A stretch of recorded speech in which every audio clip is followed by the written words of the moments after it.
Hello everyone, welcome to the Ozark Outpost in Dixon, Missouri. This is going to be Operation Frostbite, July 1936 recap. Germany, of course, as you know, started off the turn. They did the expected annexation of Austria, and shifted a couple of U-boats into the Denmark Strait, and did a little bit of lend-lease to General Franco in Spain. And that was pretty, well, they also upgraded a medium factory to a major in eastern Germany. But that was the highlights for Germany.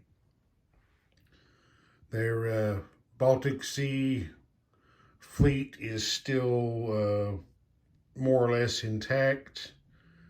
They've got some more U-boats out here at Wilhelmshaven, ready to sally forth into the deep blue.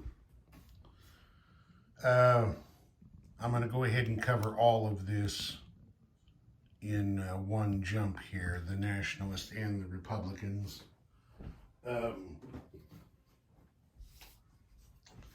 General Franco's forces made one attack this round, capturing Asturia, Navarre, and then the Republicans answered with counterattack, taking Andalusia.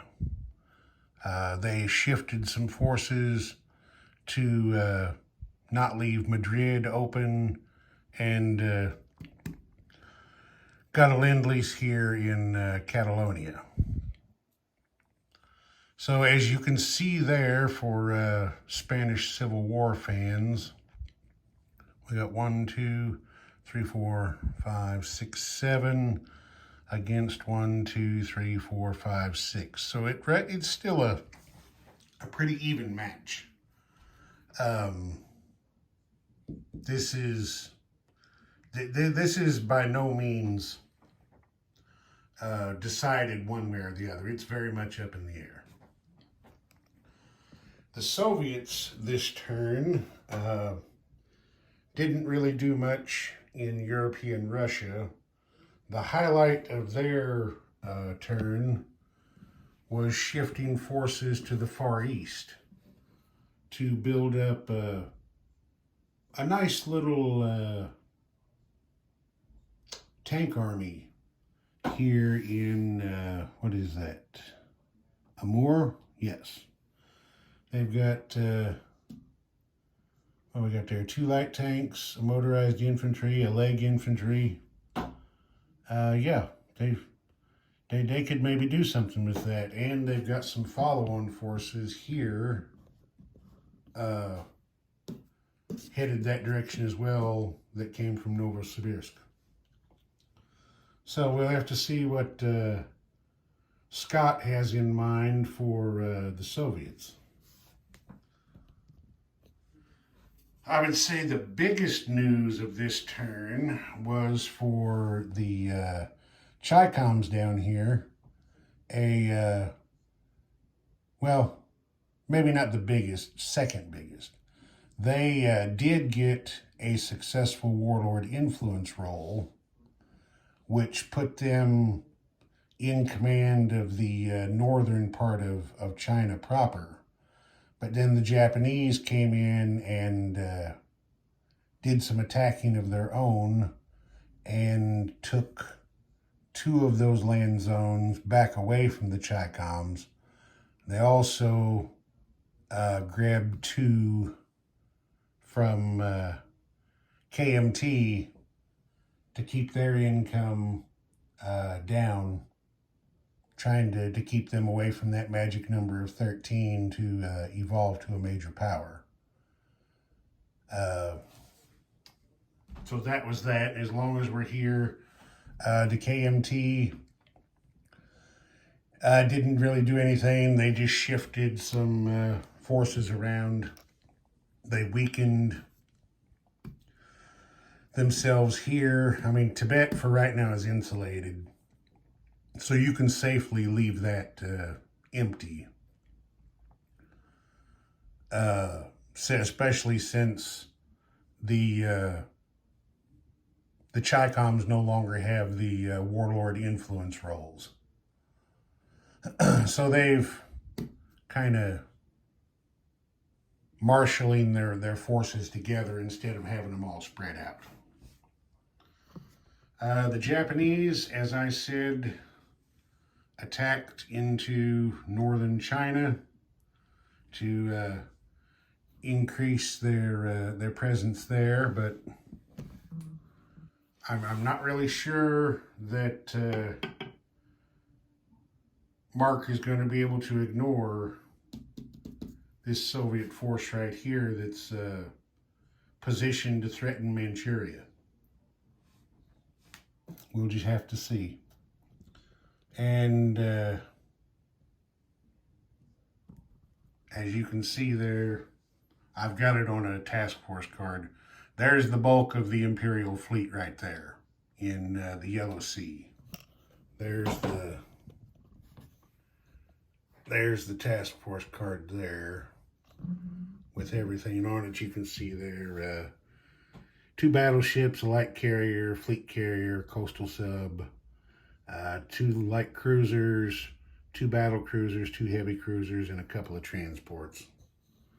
So that's, like I said, that's pretty much everything except their subs and destroyers and a couple other transports.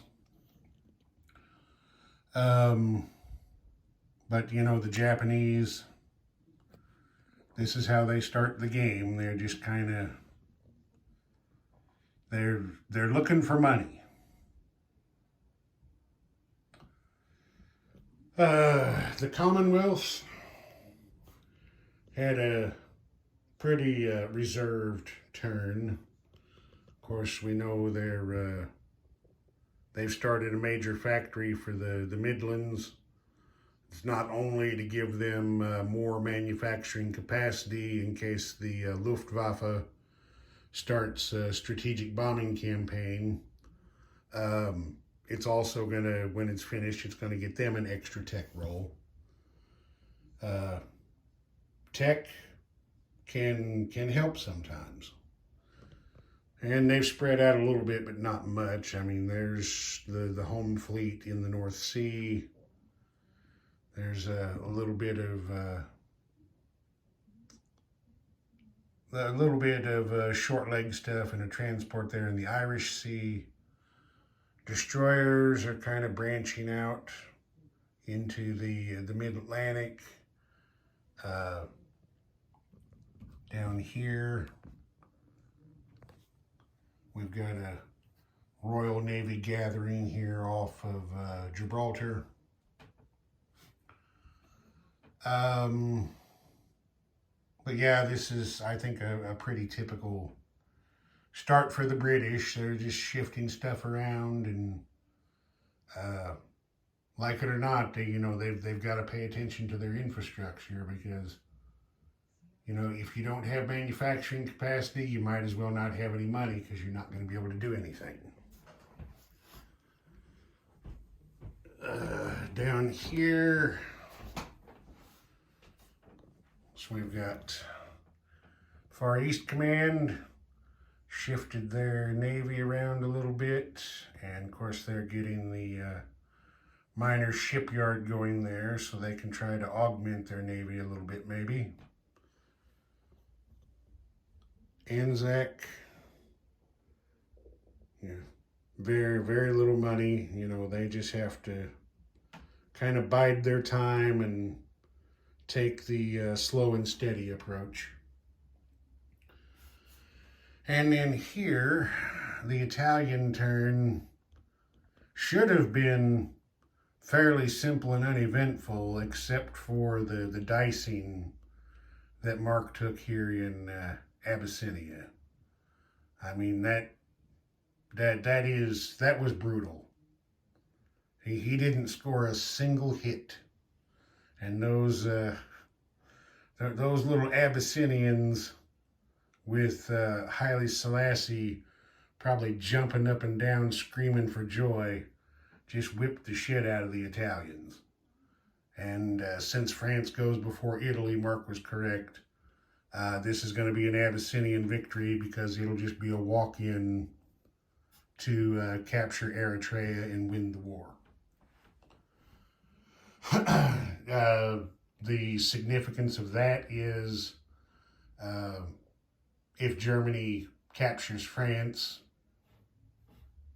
they might not, you never know, then Abyssinia automatically becomes Free French. Vichy doesn't get a chance to take it away. But that was pretty much it for the Italians. Nobody tried any influence in Latin America. Of course, we're playing out of box. So the Axis only has one opportunity, and that's if Germany wants to try to align Argentina. The United States can pretty much roll for anybody they want, but they have other priorities for their money right now. Let's see, I think that's everybody.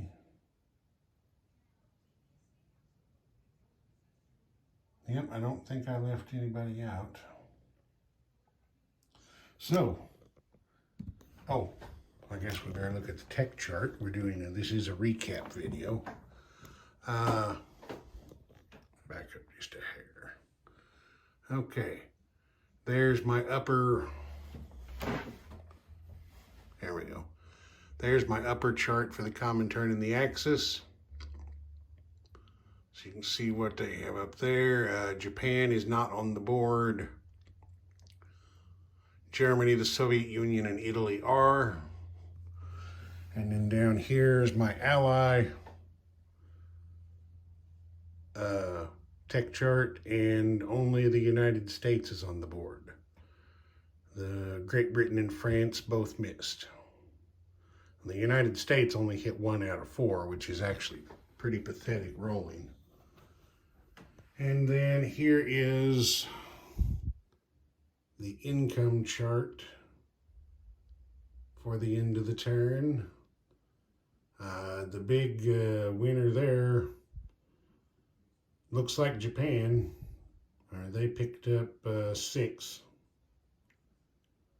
All right, so we'll advance our turn marker to January 37, and that's where we will see Mark the Shark in the next video. Ozark Outpost, over and out.